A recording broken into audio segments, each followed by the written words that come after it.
Right, okay. So, good morning, and for those of you out there in YouTube land, whatever time of day it is for you. So, Russ, it is an absolute pleasure to see you here at a conference. It's been a while, and not just for pandemic reasons, but you've got a fresh new talk with a great new title. Thank you. So the talk is "Don't Feed the Pigeons," and I remember we had a chat about, you were, earlier in the year we were talking, and you came around. So first of all, what's it about? Sure. Okay. So before I launch into what the talk itself yesterday was about, I want to say something very quickly just to embarrass this man, because not only am I a fanboy wearing the T-shirt, but what Kevlin's alluding to is I was very ill a few years ago. And during that period of time, a lot of people find it very difficult to get in contact because they don't know what to say, because they may have experiences of their own that overlap with it. There's lots of good reasons why it can be very isolating. And Kevlin was one of the few that didn't isolate from me at all, although it was COVID time, so come on. Kevlin was calling me up saying, let's talk writing and tech. And it meant the absolute world. So before we get rolling, can I give a little round of applause for Kevlin? If it helps, I still don't know what to say. You did at the time, honestly. You took me out of myself, and it was so appreciated. It really was. In which case, we will touch on that, because your talk yesterday was a personal journey, as well as you connected, as it were, person, people, and tech. I wish tech began with a P, because that would be really good. Person, people, first of all, so the headline. What was it about, and why is it called "Don't Feed the Pigeons"? So "Don't Feed the Pigeons." Actually, it came from a quote from from Alla. Alla was my boss at the place I'm at the moment when I joined. Sadly, no longer my boss, because she's an incredible person, but she had a great opportunity elsewhere, so she headed off. But this is one of those phrases she used to me when I was figuring out what platform engineering could be. And her guidance was pretty much along the lines of, don't double down on the things that you don't want to have, the stories you don't want to encourage. Don't embrace those as well. It'd be very tempting as a product engineer to listen to the users and the people, using what you're going to try and provide, and go, well, how do we help them do more of that? How do we help them smile more about that particular thing? You don't always ask yourself, should they be doing that? Is that a good thing? Things like in the early days of building these products, I would get comments and feedback along the lines of, please don't take Terraform away from me. And in fact, Terraform was a major contributor to cognitive load and things that they didn't need to think about. But by "Don't Feed the Pigeons," I was like, okay, let's not focus on how we help people become excellent with Terraform, even though that's what they would like. Let's go and dig into why. What is their story? Back to one of the themes of the talk, which is the data wasn't enough. I had the sort of snippet of, please don't take my Terraform away from me. When I spoke to that person, where he was coming from was more along the lines of, don't make my skills get rusty. Don't give me a special thing that only works here. Because if I go somewhere else, I'm going to interview somewhere else, and my career is important to me.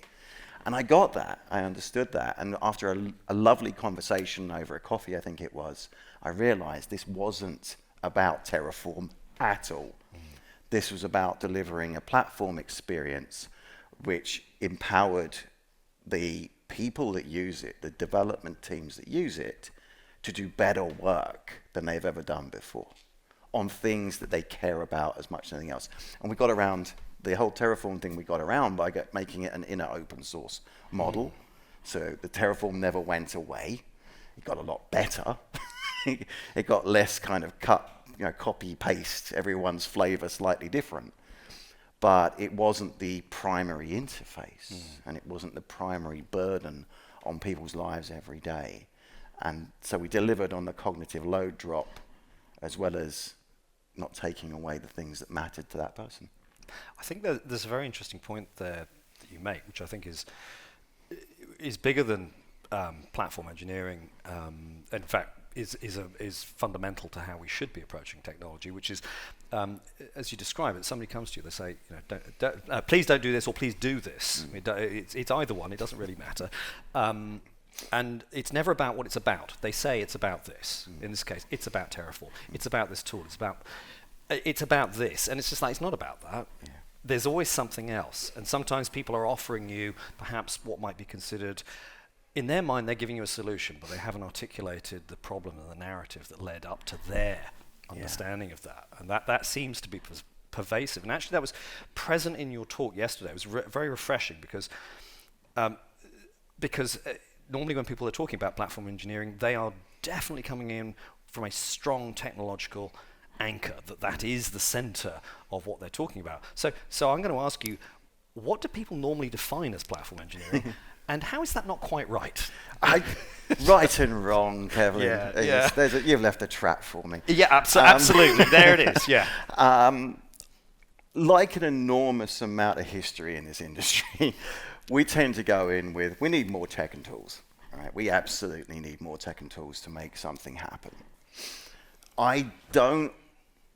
The older I perhaps get, and I'm no spring chicken anymore in this industry, the more I realize that we say everything's a people problem. It's kind of a cliched phrase.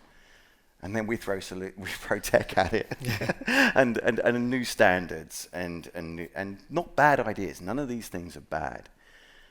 The issue for me is I tend these days to come from, well, what is the behavioral change we're looking for? I talk about OODA loops a little bit in the talk. For those that aren't familiar with OODA loops, it's the John Boyd part of Simon's talk, so now I'm double referencing to yesterday. But it's about observing, orienting, decide, and act. It was basically, Boyd's position was if you were in a dogfight, the faster your OODA loops, the better you would be able to respond to the conditions that were happening. I focus on OODA loops when it comes to platform engineering because I focus on what are the loops that help the people using the platform make better decisions, perform better actions. There's a lot you could provide, there's a lot you could make available, and there's a lot of great work going into API-first development and focusing on APIs and paths and this sort of thing for platform engineering, and none of that is bad. I don't start there, is the major difference. I start from, is there a loop that is going to empower a group of people without feeding the pigeons, helping them be better, helping them be incredible. And I talk about this in sort of a morphed hierarchy of needs that I look at. So we start with the baseline of identifying that there is a platform tool. It's helpful. Scoping that, then you look at security, reliability, sort of table stakes for a platform. And I call it table stakes because every platform has a trust relationship with the people using it. Because you're asking them to give something up. Some direct control is going away. And so you're saying, trust us, we've got this.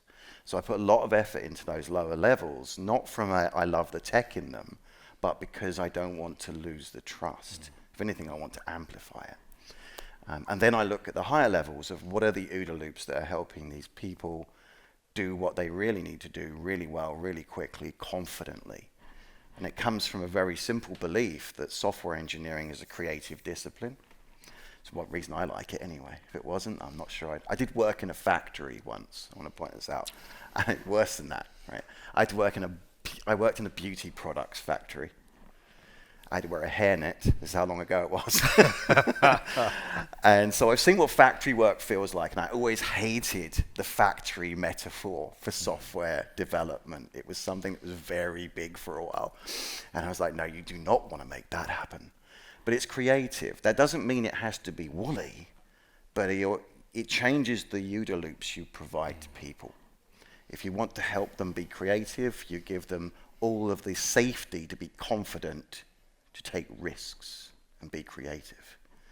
So that's the balance I always look for, is where's the sweet spot where people are able to be creative confidently, on their products, on the things they want to build, rather than having to be sort of navigate the dark and beastly areas of the map that contain infrastructure and other bits and pieces that we prefer wasn't foremost in their mind.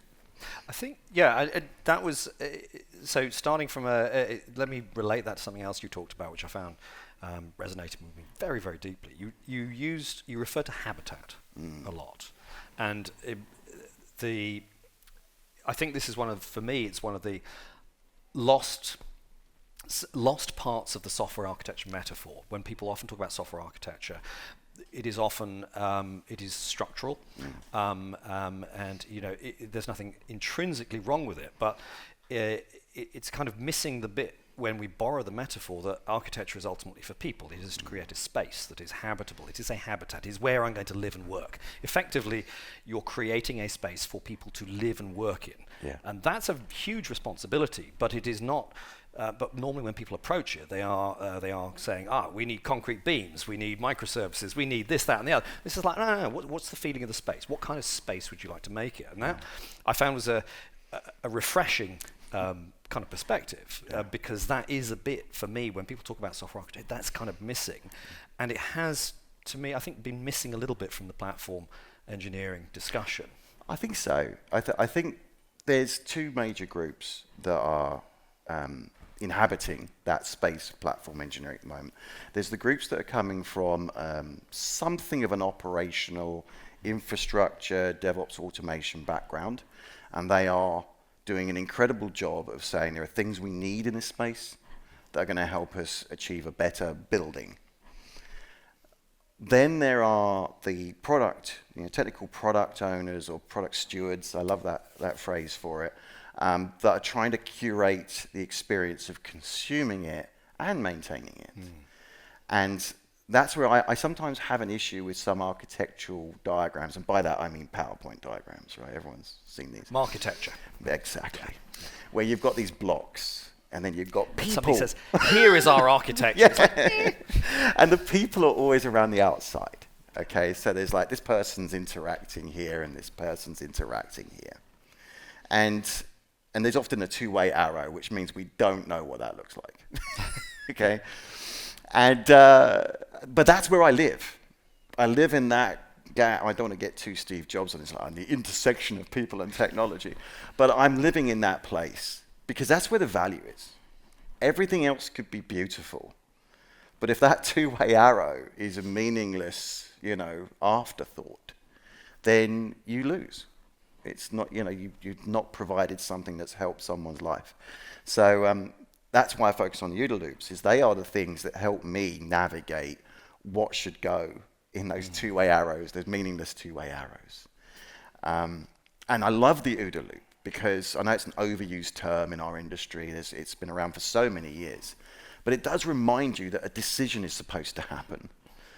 So one of the things I did, little story for you, when we were working early doors on our platform at the moment, is we'd forgotten a community of users.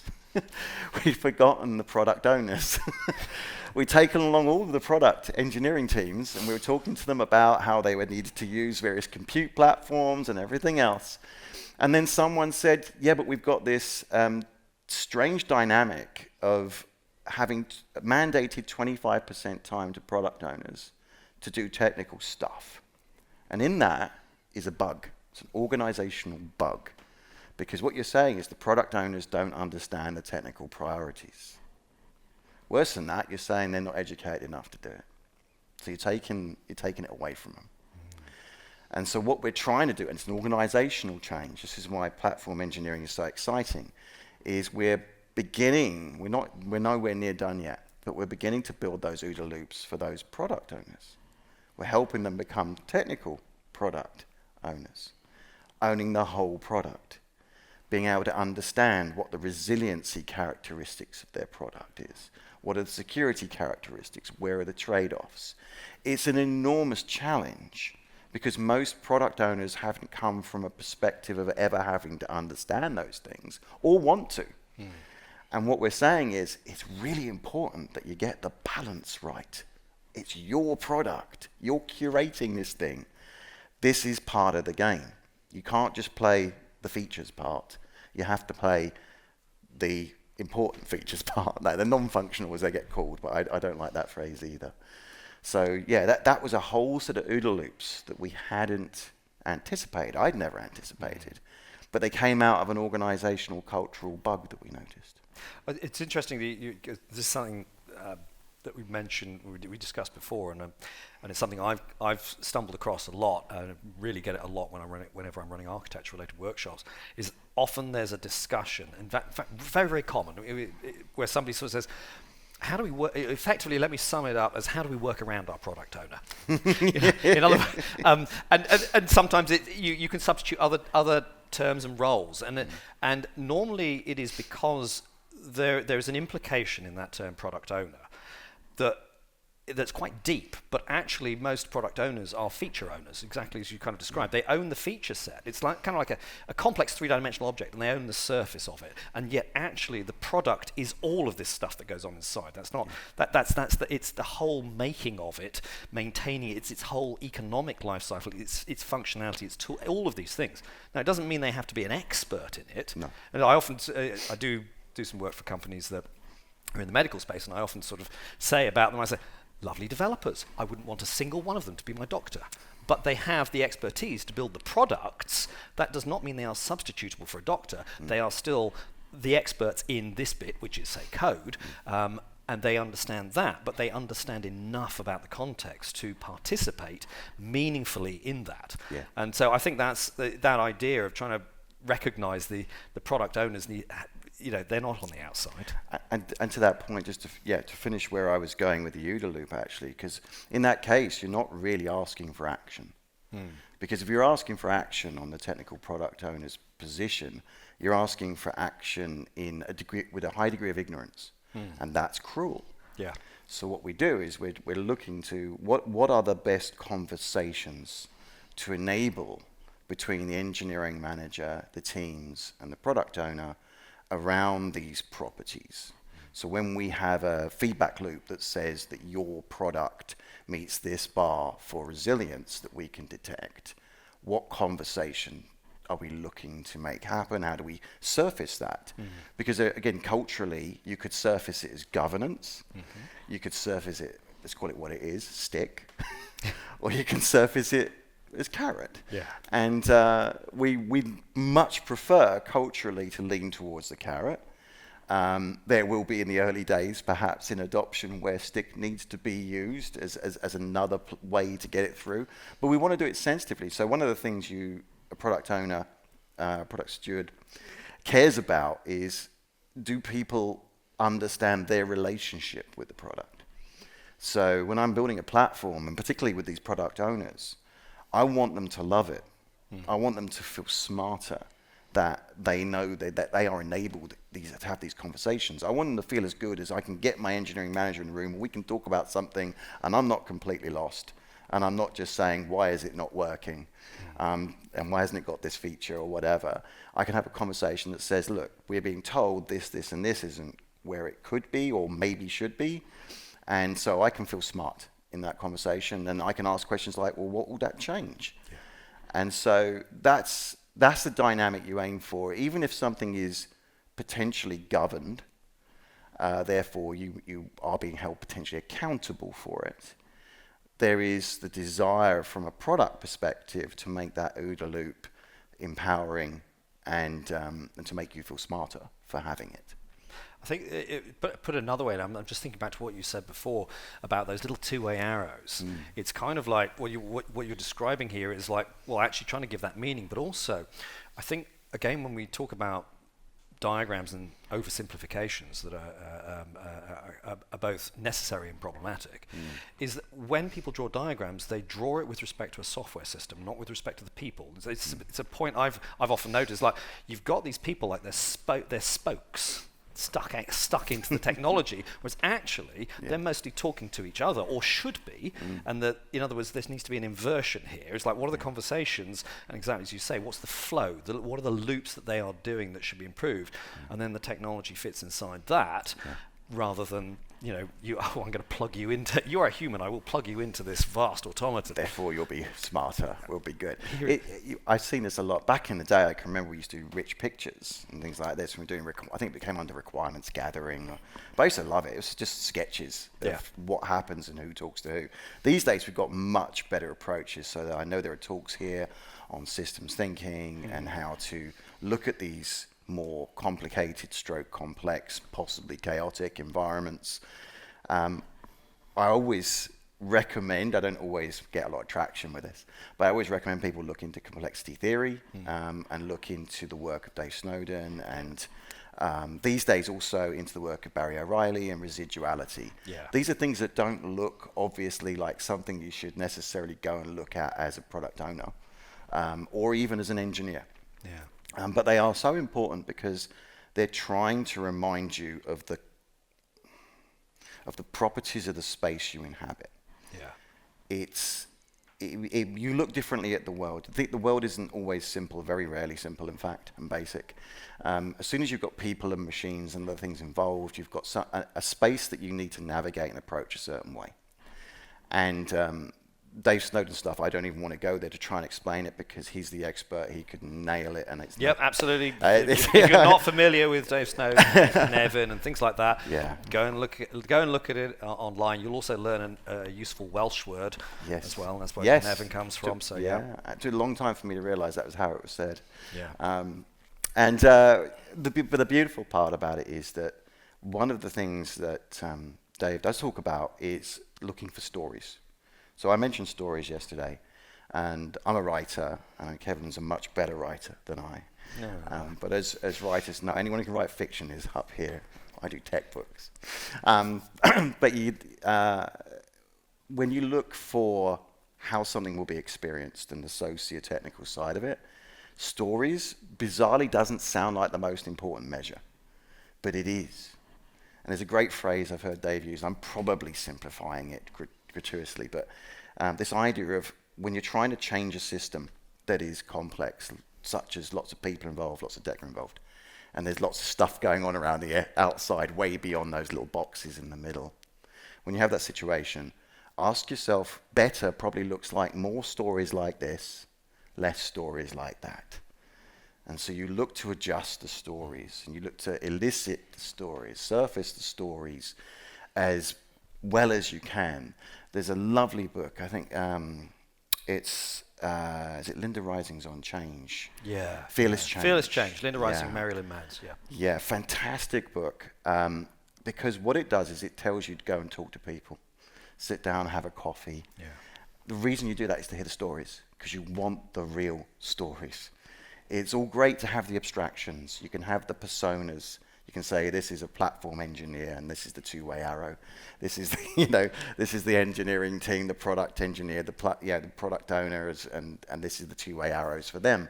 But when you got a person in front of you with a name and a history, and they've had a day, and they're going to tell you about their day, nothing is better than that. Those are the stories you can elicit, surface, and adjust and work with. And actually we found that with Wardley mapping too, just to quickly dive onto Wardley mapping. If you didn't catch Simon's talk yesterday on Wardley everything. Wardley thinking. It's always superb. Simon is brilliant, an amazing speaker.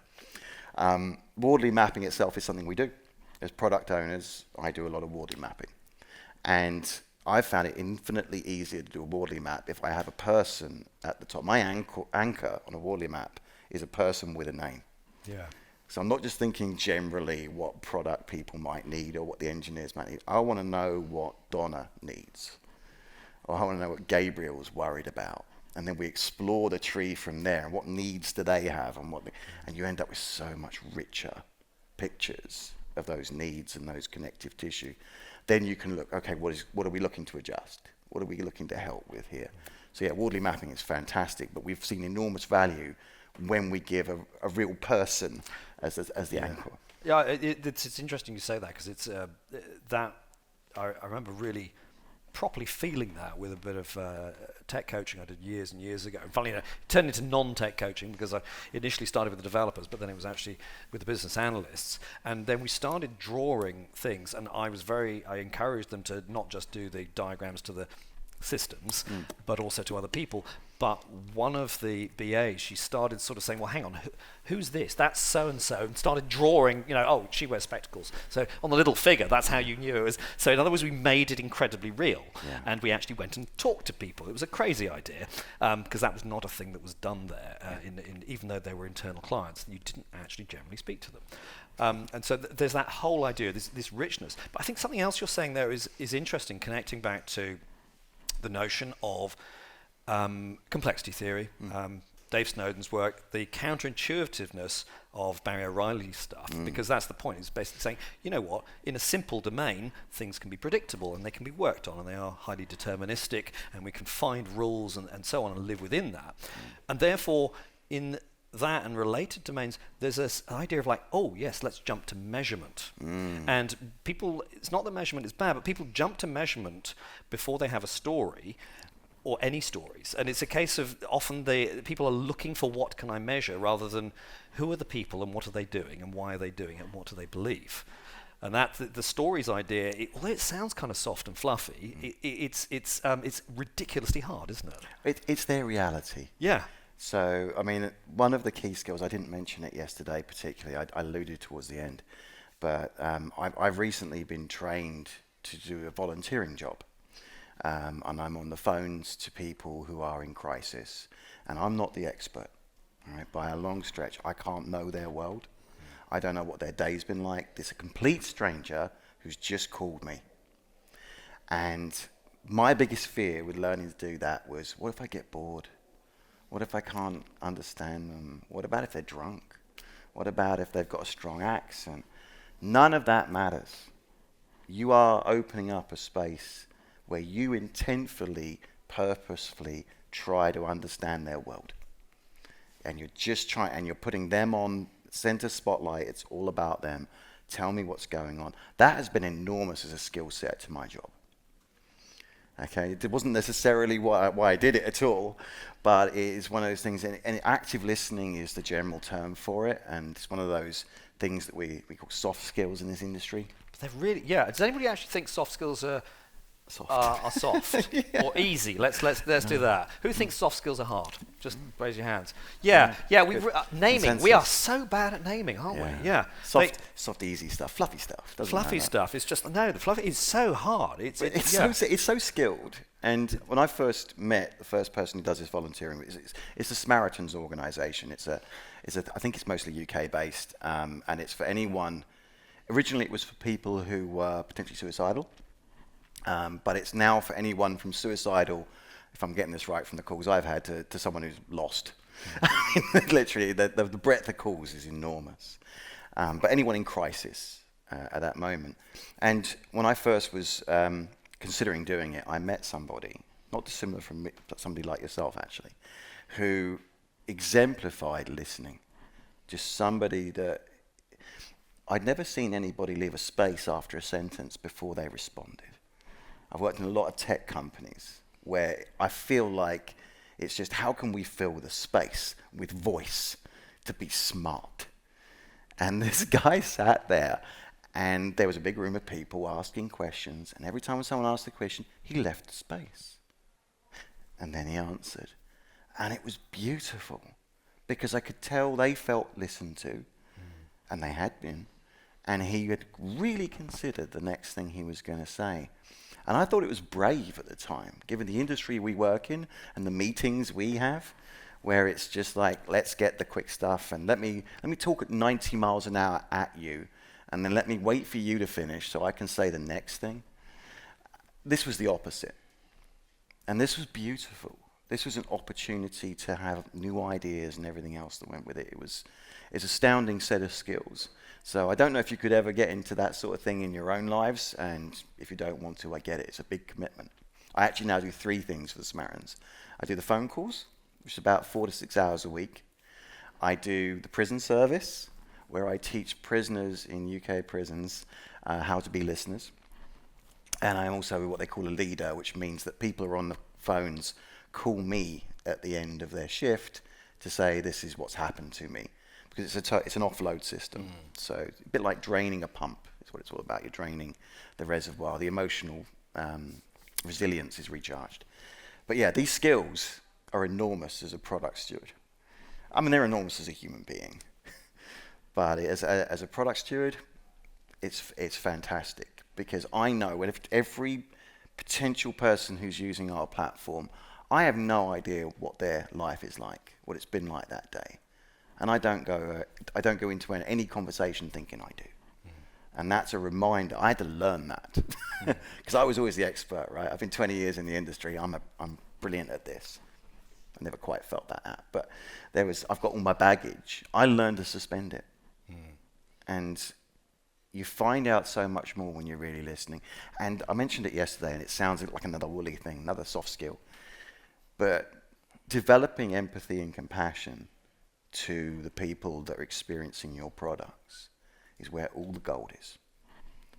Because they don't just love the product, they love the people behind it. They need to understand the challenges you're facing when you're trying to create a platform. And you can't do that if you're looking at questionnaires, if you're looking at metrics. Yeah. You know, you can only do that when you sit down with them and say, right, how's it going? How's things for you at the moment? Is that still gnarly? Is that still annoying you? Yeah, that Terraform? No, I'm beating up on Terraform. Yeah. But there's a really interesting side to that, which is just called to mind that notion of, we focus so much on quantitative approaches that if you're ever after an alternative vocabulary to hard and soft, it is qualitative. I mean, qualitative is the way that you frame it more positively. And although you're using the term woolly, and it just came to mind, actually wool is really hard. It starts with sheep and it ends up with a whole load of other skills. It's surprisingly hard. All of these things that we use as metaphors, when we scratch their surface, I think there's something that we miss. We do oversimplify. It turns out that woolly is a much more sophisticated metaphor than we give it credit for. And likewise, architecture is more sophisticated. And people are ultimately messy and sophisticated and filled with stories. They are, and fascinating. Yeah. I mean, back to my point of I thought I'd be bored. You're never bored. I can have someone on the phone that's describing their world, and it can potentially, from an objective position, it can be a very straightforward situation. But when they unpack how they feel about it and how it's come about and everything that's gone with it, we use a metaphor for empathy. And it may be one you've heard before, so apologize if you've already seen this. But it's a comparison with sympathy. So sympathy gets a bad rap, but it's not the end of the world. I mean, at least you're sympathetic. Okay, there are some people, ex-presidents, that maybe don't lack some of the sympathy. I just take sympathy from some people.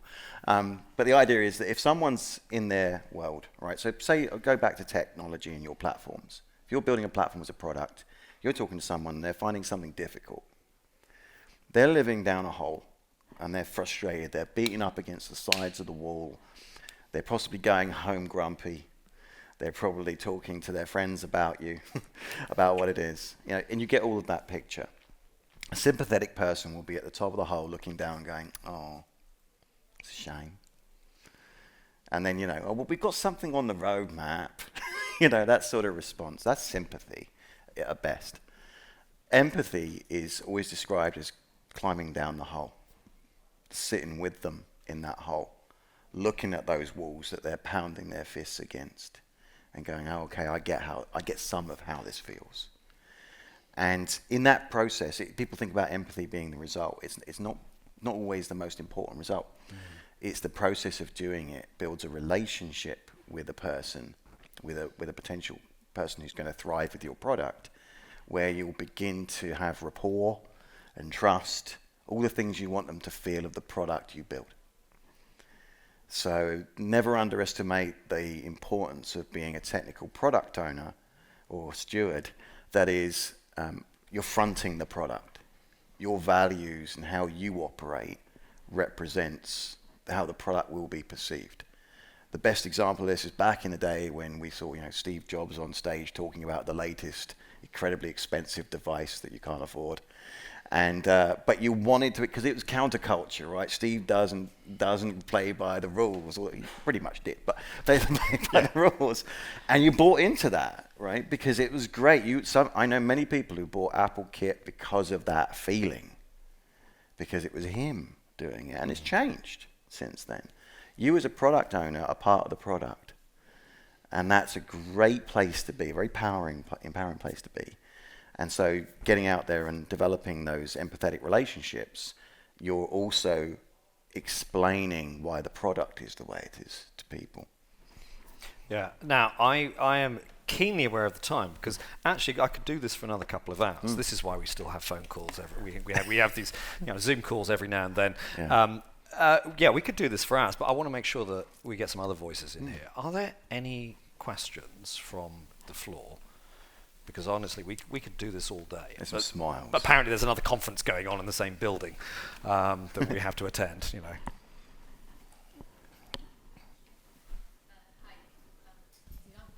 Yeah, thanks.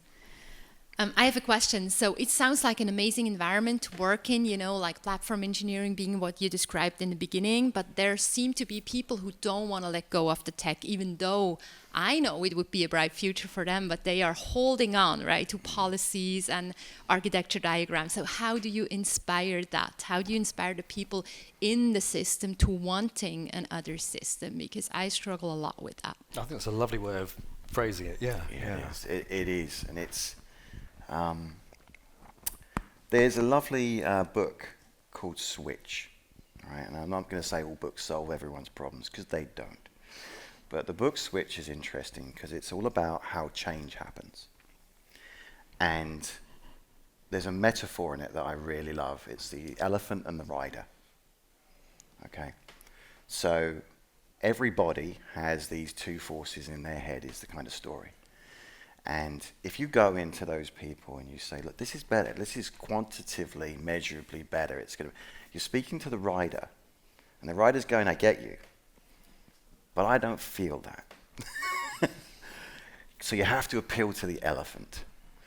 The elephant is going to go whatever way it wants, and hopefully occasionally will listen to the rider. If you've ever ridden an elephant on holiday or vacation, I went to a sanctuary once, it was a wonderful experience, but yeah, they've got a little pole. They just tap. There's no way the elephant cares. Right? And I was on an elephant that decided there was a shortcut. And it took it. That rider, despite many protestations, was not changing this elephant's mind. And that's what you're dealing with there. When you hit that resistance of, I want this to be about the tech, that's because it's safe. And so what you do is you try and make the other piece really safe. So that's why I like using the OODA loops, and I do actually explain them as OODA loops for people, and I use Wardley Maps. Even if the answer's obvious, even if I sit there and go, I think I know what this is supposed to be, sometimes I'm wrong, I'm surprised. But if I take those people, put the effort, investment into them being in the room, when we explore it in more detail, and they start to see that tech is a small piece of the picture that we're trying to build, and then I spend lots of time communicating that picture over and over again. I think it's a lovely phrase from Michael Nygaard's talk yesterday, where he said, when you're bored of explaining something, they're just getting it. I thought that was spot on. There's so many speakers that fall into this trap, by the way. We do our talks and we think everyone just knows what we've talked about. The world knows now. And then, you see talks like today where someone's going, I've just done the same talk for 15 years, and they're still not getting it. I love that, because it's true. And so an enormous amount of time and effort goes into communicating in various ways, using different metaphors sometimes. I used the ski resort one yesterday. I have a bunch of others that sort of work. Ski resort seems to work best, but some people don't get it because they've not skied. I get it. We can find another one. There's no easy answer on it, I'm afraid. But when the answer's tech, I usually go, that's great, but that you do realize that is feeding in.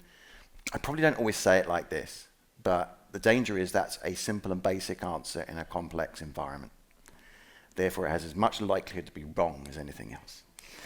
And so what you do is go, okay, one of the things I talk about actually briefly in the talk is using experiments. So I might say to someone like that, okay, that's great. You think the answer is Palumi, right? It's just the answer. I've had this recently. The answer is Palumi. What's the question? Nothing against Palumi. But it's a complex socio-technical environment, a lot of factors, a lot of moving parts. We can do an experiment. We can see if it sinks, swims here. And that's usually the context bit I try and bring to people, is that it might be objectively the right answer. Does it sink or swim here is always more interesting. Does that help at all? Thank you very much for your question. Brilliant, thank you. We have time for just one more question, I think, if there is anybody who would like to ask a question. I love the way everyone just looks at each other. Yeah, otherwise you're leaving it to me to sort of ask a question and then close the talk. Which case, so I'm going to come back to it because we've kind of danced around it a little bit. Your talk was also very personal yesterday, and that was which is one of the, for me, was one of the kind of outstanding elements of it, but also being able to draw the connections to trying to create product and being responsible for that. It was, so in other words, that was going back to what I was saying, this is a very human side of understanding the role of platform and what you can offer and that bigger perspective. So here in 2024, if you know, the usual 10-year in reverse thing, 2014, Russ in 2014, what did he not know that you... Anything. that you know, if you had to kind of encapsulate. What a brilliant question. You know.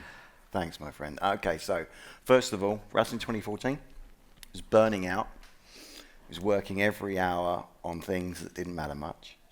I was writing many books. I'm very thankful I wrote the books, but I probably shouldn't have done it as intensely as I did. I was almost certainly had a very toxic relationship to an awful lot of properties in life.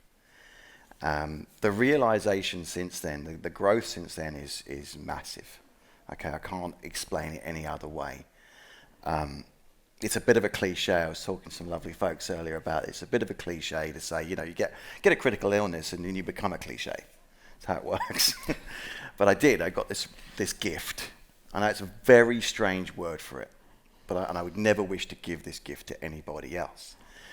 But you get this thing, and you get this moment where everything gets thrown into very stark relief, and you grow. And you know, I found out that I have a very dark sense of humor when life is threatened. I'm great in a crisis. I will find the funny side, which is terrible in incidents, by the way. It's not what people want as a joke.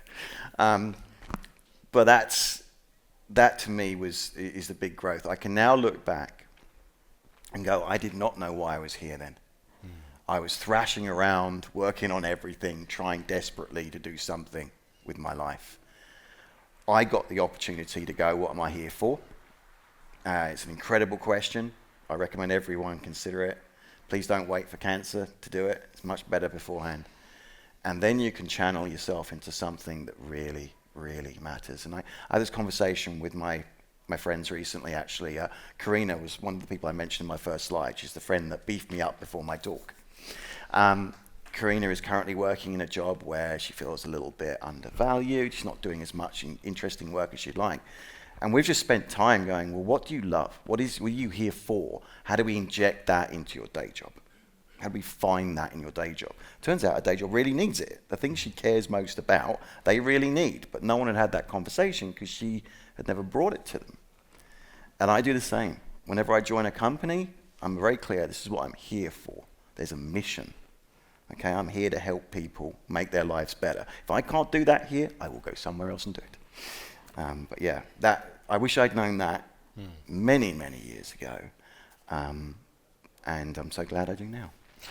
Russ, thank you very much. You're welcome. Thank you.